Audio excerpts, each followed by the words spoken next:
My power is absolute.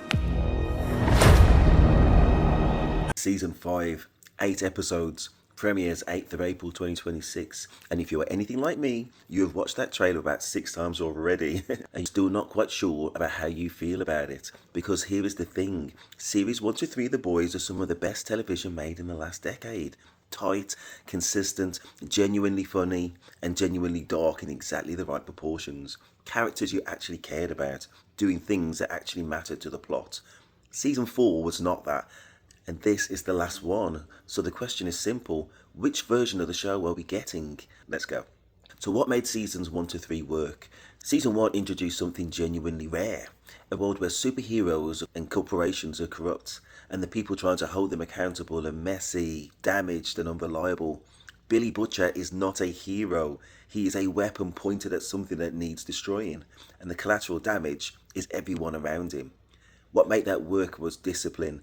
Every subplot connected to the main story. Frenchie's skills mattered. Remember his speech about turtles in season 1? He figured out how to kill translucent. That is Frenchie doing what Frenchie does. Lateral thinking, chemistry, weaponized eccentricity. It was funny. It was useful to the plot at the same time. Season 2 introduced Stormfront, the show's best antagonist, and threaded fascism, social media manipulation, and white supremacy into a storyline that was sharp enough to land without being preachy. The satire did the work so the characters did not have to explain it. Season 3 gave us Herogasm, Soldier Boy, and the father-son reveal between Soldier Boy and Homelander, which is one of the best character moments in the entire run. It gave us Butcher, who finally got what he wanted, and immediately discovered he made everything worse. The show was at its best when it let the characters have what they wanted and showed you the cost. So in season 5, what to expect? The formula that worked. Every character has a function, every subplot connects to the main war against Vought, the shock is purposeful, it reveals something about power or corruption or what people are willing to do, the humour earns its darkness, the darkness earns its humour. So what actually went wrong in season 4? Season 4 is not unwatchable, let me be clear about that. Homelander is still terrifying, Anthony Starr is still doing extraordinary work. The finale set up season 5 beautifully. Butcher turning on the team, Victoria Newman dead, the group scattered. Great TV. But getting there was a problem. The Frenchie subplot was the most discussed issue, and it's worth being precise about why it did not work. Because the problem is not what some people think it is. Frenchie's bisexuality was not a reveal. It was signalled from season 1. The Jay storyline in season 2, the relationship with Cherie, the general energy of the character, none of that was a surprise. The problem was structural. A whole new character, Colin, was introduced, given significant emotional arc with Frenchie, and then discarded halfway through the season as if he had never existed. By the time Frenchie was bailed out of prison to work on a virus, Colin was gone, and the story had produced nothing that connected to the main plot.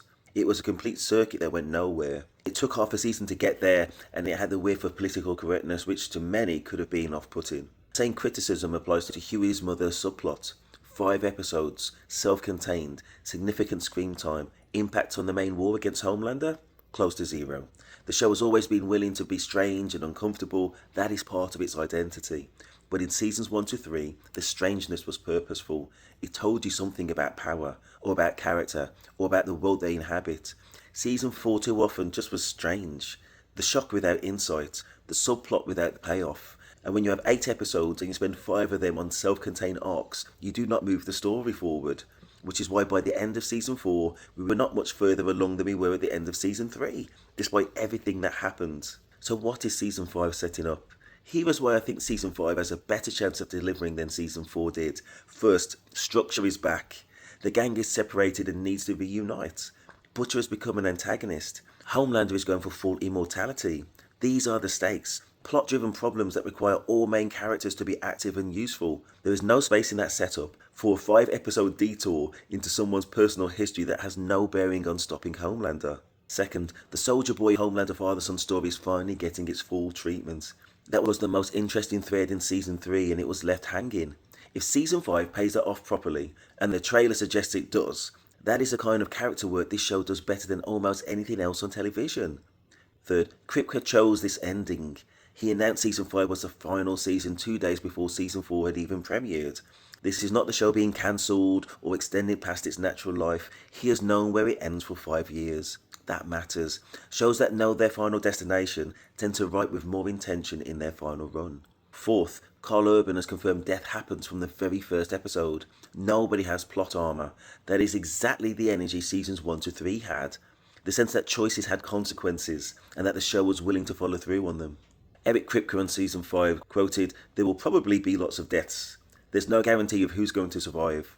And Carl Urban quote, "Nobody is safe. Nobody. That is the show I signed up for." And here is where I land. Seasons 1 to 3 of The Boys set a standard that very few shows manage.